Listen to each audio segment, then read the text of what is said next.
Yes, isa na namang super legit na utangan ng ating Jimay ngayong Jaro na Itechiwa. Welcome to our Jimay Reviews. The best in legitimacy. Andaray! May pa-best in legitimacy. Nakakaloka. Ito yung isa sa mga personal loan na super legit talaga na hindi pa masyadong alam ng mga iba nating mga kababayan. Bakit ganon? Ba't hindi nyo alam tong mga ito, mga Itechiwa? Puro ola na lang kayo, ha? Anyways, itong babanggitin natin at Jimay natin ngayon na personal loan is supervised by the Bangko Sentral ng Pilipinas. Nandito na siya. Year kopong-kopong pa pero hindi nyo pinapansin. Bakit? Lagi na lang yung mga ola na fly by night ang inyong tinututukan. Tumutok din kayo dito sa mga legit na mga pautangan talaga na nandito na noon pa mga Mimarya. See? Metro Bank Personal Loan. Yes! As you all know, sa mga nakasubaybay sa aking channel, meron akong account with Metrobank Personal Loan. Yes, it is a credit card account. Pero wala akong savings account with Metrobank. Ano lang, credit card. So, as you all know, di ba, last year, inapprove a K ng credit card ni Metrobank. Nagulat na lang ako. May tumawag bigla, di ba? Isa sa mga credit card customer service ng Metrobank at nagulat ako, may dumating bigla sa bahay na credit card na approve na pala, okay? Hindi ako na-inform, charis. So, ito na nga, maraming nagsasabi na itong si Metrobank Personal Loan is okay daw. Applyan. Kasi nga, may mga iba nga dyan na approve ng mahigit, di ba? 100,000, tapos 500,000, at meron pang na-approve dyan ng milyones. O, di ba? Maka-milyones talaga. Kasi nga, mataas ang kanyang maximum loan amount. So, yung iba dyan, nagre-relax na lang kasi nga, nag-put up na sila ng small business nila. At meron na silang talagang pinagkakakitaan. So, ibig sabihin, yung ginutang nila, kumikita na, di ba? So, dapat ganun din yung gawin natin sa mga inuutangan natin, di ba? Parang gawin natin siyang investment, yung mga ginujutang natin. Hindi puro loho, di ba? Hindi puro milk tea or kape-kape dyan sa labas, di ba? Wala namang masama, di ba? Magkape-kape minsan-minsan sa labas. Pero, syempre, isipin din natin long term. Ang taray ng long-term goal natin when it comes to financial kinambular, syempre, diba? Okay, ito na nga, puntahan na natin si Metrobank. And of course, kung ikaw talaga naman naghahanap ng alternatibong cash loan na po pwede mong jutangan in times of difficulties or emergency, o i-consider mo itong si Cash Express kasi meron siyang 0% interest for the first 7 days, Mima. I-take advantage mo na yung Cash Express na yung 0% interest for the first 7 days. Kung kailangan mo ng kaperahan for emergency needs, di ba? Pwede i-consider mo itong si Cash Express as an alternative option for you. And of course, huwag kakalimutan basahin ng terms and conditions bago mag-apply. If you're interested, go ahead and click my link below sa description ng Itechiwa. And of course, pa-comment naman kung na-approve na kayo, Itechiwa, yung mga Mima. Anyways, pagpatuloy natin. Okay, as you can see, dito sa kanyang website sa metrobank.com.ph, dito kayo makakapag-apply ng Metrobank Personal Loan. So, nakita ko na rin itong si Metrobank Personal Loan sa mga Facebook newsfeed. So, nandiyan siya. Lagi ko nakikita dyan sa feed ko, tita. Meron pa nga isa pa di ba, na bangko na lumilitaw lagi sa akin. Pero eto, itatry nating applyan. At of course, himahimayin muna natin siya. So, hindi ko na kailangan ng malalang introduction ni Metrobank kasi nga, kilala nyo na siya. It's a traditional bank. I think these traditional bank are getting convenient na rin, di ba? Parang sumasabay na sila sa mga fast loan, yung mga loan apps, di ba? Dati kasi itong mga traditional bank kagaya ni Metrobank, kailangan mo pa talagang puntahan na yung mga branch nila para doon kayo mag-apply at fill out ng paperwork. Ngayon, pwede na online, di ba? Mas mapabilis na nga naman talaga. Hindi mo na kailangan pumunta ng branch. Dito ka na mag-submit ng inyong requirement. O, tumataray na sila. Anyways, punta na natin. So, as you can see, punta tayo sa personal. And then, dito tayo sa loans. O, syempre, meron silang home loan, car loan, personal. Dito tayo sa personal loan. Antaray, so sabi dito, fulfill your goals with a personal loan. Whether it is for your personal ventures, education, or dream vacation, Metrobank can help you achieve whatever you want in life. Taray! Metrobank, you're in good hands talaga. We're in good hands, ang taray. Anyways, check natin. So, itong personal loan ng Metrobank, hindi lang siya pang travel or pang dream vacation mo. Pwede kang magpa-renovate ng house. Kaya itong bahay namin, hindi pa nare-renovate until now. Ang dami ko nang sinasabi na ipapa-renovate ko pero wala pang chance. Anyways, pwede mo rin siyang gamitin pang tuition or education ng inyong Junakis, or kung gusto mong mag-aral mismo ng masteral in legitimacy. Charis! Pwede mo siyang gamitin, 'di ba? Or mag-put up ng business, ng small business. Okay, it's all up to you. So, time to reach for your goals, apply for a personal loan, plan your future with ease, get a Metrobank personal loan designed to cater to your milestones. Antaray! So, what's in it for you? Bakit si Metrobank personal? Siyempre, flexible payment terms ang meron siya. So, you can get a personal loan with flexible payment terms. You enjoy rates as low as 1.25 monthly add-on with payment terms of up to 36 months! Taray! Is ang kanyang application. So, you just need to do it online, just few minutes. Just fill out the online application form and wait for a call regarding your loan application. Taray. Tapos mabilis siya. Fast personal loan approval. Easy approved personal loan lets you receive the cash you need as quickly as possible. Loans are processed in as fast as 7 business days. Opo, pwede na. Sizable loan amount. Ano tong sizable loan amount? So, you enjoy one of the largest personal loan amounts in the Philippines? One of the largest personal loan amounts in the Philippines, Antare. Borrow up to a maximum loan of 2 million. 2 million. 2 million, te. Subject to credit evaluation. Tapos, minimal lang ang kanyang requirements. So, personal loan application is made easy nga talaga with these simple requirements nila. Signed promissory note. And then, kasama na dyan yung disclosure statement, and valid Philippine government ID. Dalawa lang. Signed promissory note, tapos valid ID, yun lang.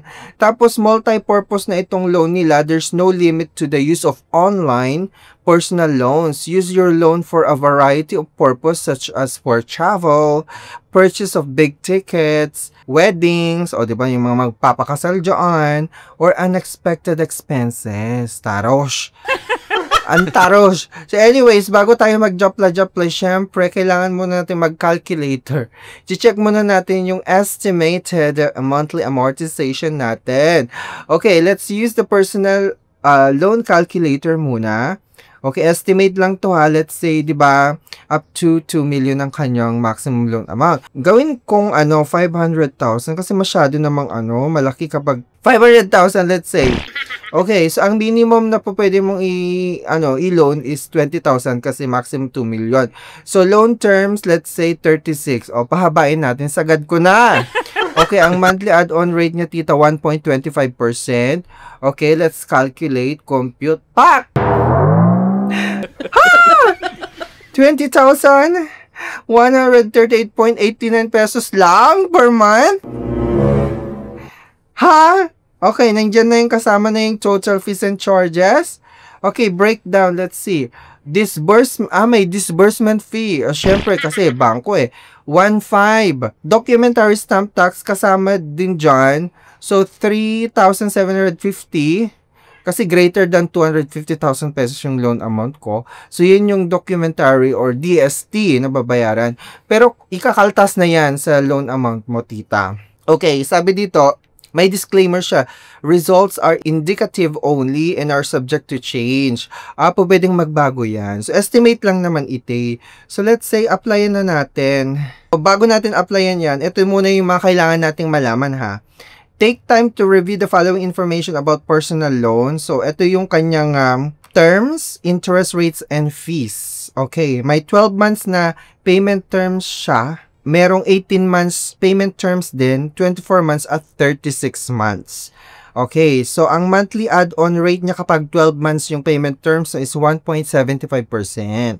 Ang sinasabi niyang 1.25% na monthly add-on rate yung 36 months kapag mahaba yung payment terms mo. You check the other rates and fees. Okay, nandito na siya.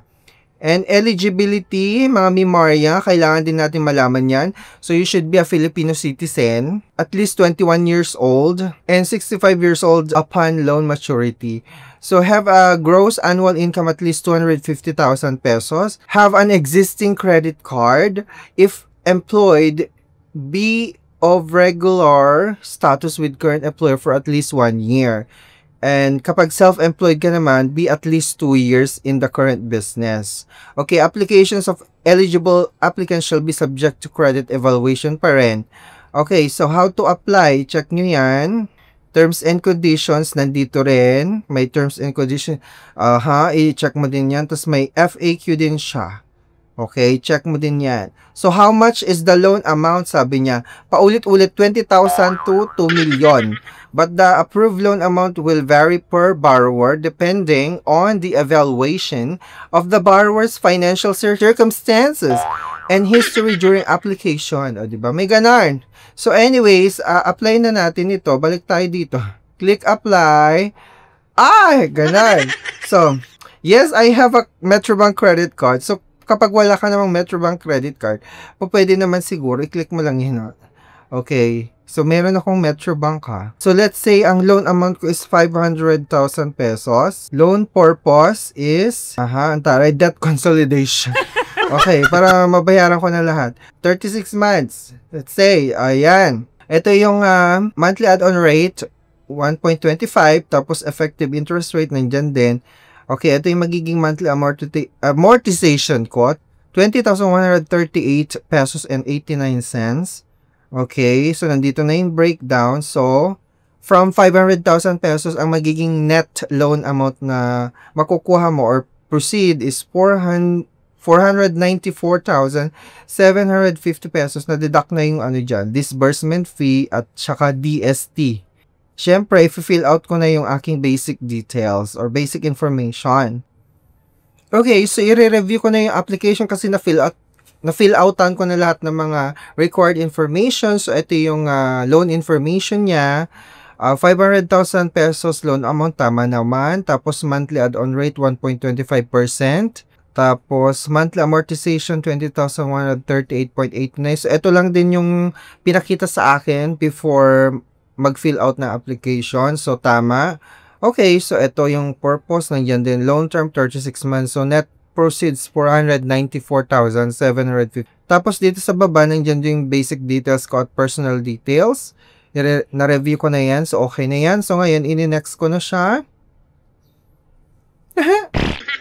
Ay!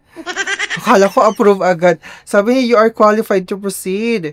Okay, just few more information to complete your application. Ay, may ganun. So, yes, let's proceed. Okay, pero ano to? May additional info. Does any of your family or do you maintain a particularly close relationship? No! Okay, naka-no lang yan. Tapos ID agad. Anong ID? Okay, TIN. Sige, TIN. TIN ko. Ang TIN ko is, ayan, ilagay ko na. Tapos upload document. May pa ganon. May pa i-upload ko yung driver's license ko. Okay, kasi driver's license ang nilagay ko, di ba? So, i-upload ko yung aking DL.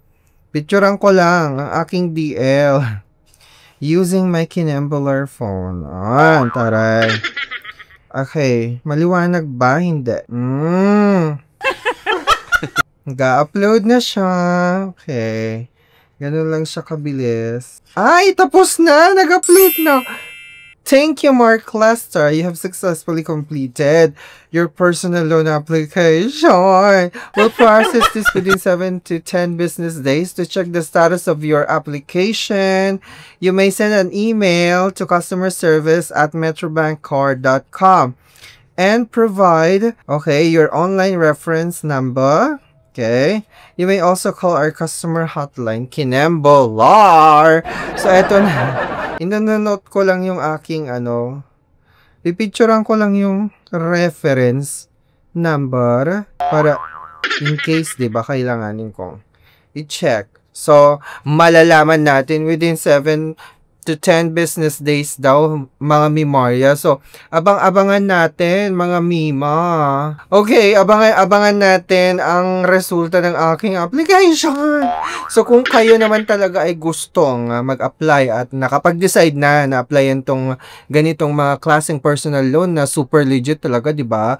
Accredited na siya ng CICS submitting entities. Supervised pa siya with the Bangko Sentral ng Pilipinas. So, wala ka naman talagang alalahanin ng mga impormasyon na makakalap dito.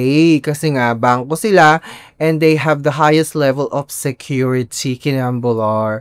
Okay, anyways, kung hindi ka man ma-approve sa mga ibang bangko, itry mo din ito. Or, kung hindi ka naman na-approve dito, wala tayong magagawa, pero we have alternative options na po pwede nating jutangan. Okay, kung gusto niyo naman, itry nyo si Cash Express. Yung link ko nasa description ng video na ite, kasi meron silang 0% for the first 7 days kung ikaw ay first time jutangan with Cash Express. O, diba? I-take advantage mo na ng bonggang-bongga. Yun lang, maraming salamat mga Mimorya sa pagtudok sa video na Itechi Warrior.